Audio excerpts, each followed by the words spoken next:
చంద్రబాబు నాయుడు గారి నాయకత్వం. Thank you CM sir. Thank you CM sir. Thank you CM sir. Thank you CM sir. అందరికీ నమస్కారాలు.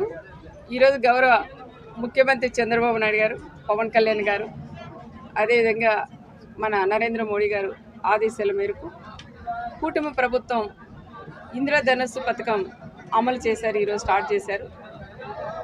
అదే కాకుండా దివ్యాంగుల శక్తి కూడా ఈరోజు స్టార్ట్ చేశాం కాబట్టి దివ్యాంగులందరూ కూడా ఈరోజు పక్కన మా సోదరులందరూ కూడా ఉన్నారు.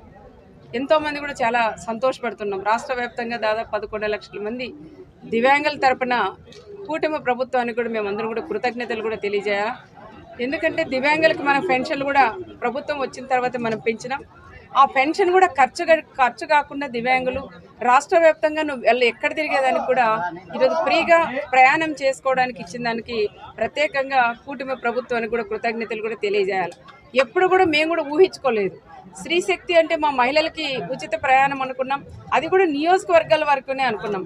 కానీ రాష్ట్ర వ్యాప్తంగా అది ప్రవేశపెట్టిన దానికి మాకు ఆ రోజు మహిళలందరూ కూడా ఎంతో సంతోషపడినాం.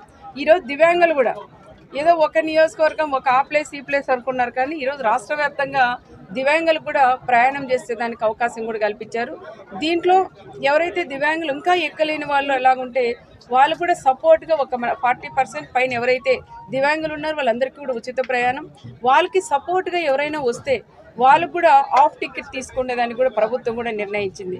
ఆ రకంగా ప్రతి ఒక్కరు కూడా ఈరోజు దీంట్లో లబ్ధి పొందొచ్చు.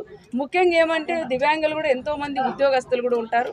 వాళ్ళు కూడా ఉచిత ప్రయాణం, వాళ్ళకు వచ్చే జాబ్లో గవర్నమెంట్ శాలరీనే కాకుండా దీంట్లో కూడా ఎక్కువ ఛార్జీకి కూడా ఎక్కువ ఖర్చు అయ్యేది. ఆ రకంగా కాకుండా వాళ్ళకు కూడా ఉద్యోగస్తులు ఎవరైతే ఉన్నారో దివ్యాంగులు వాళ్ళు కూడా ఫ్రీ ప్రయాణం ఈరోజు కలిగించిన దానికి ప్రత్యేకంగా కూటమి ప్రభుత్వానికి కూడా మేము ధన్యవాదాలు కూడా తెలియజేస్తూ థ్యాంక్ యూ సీఎం సార్.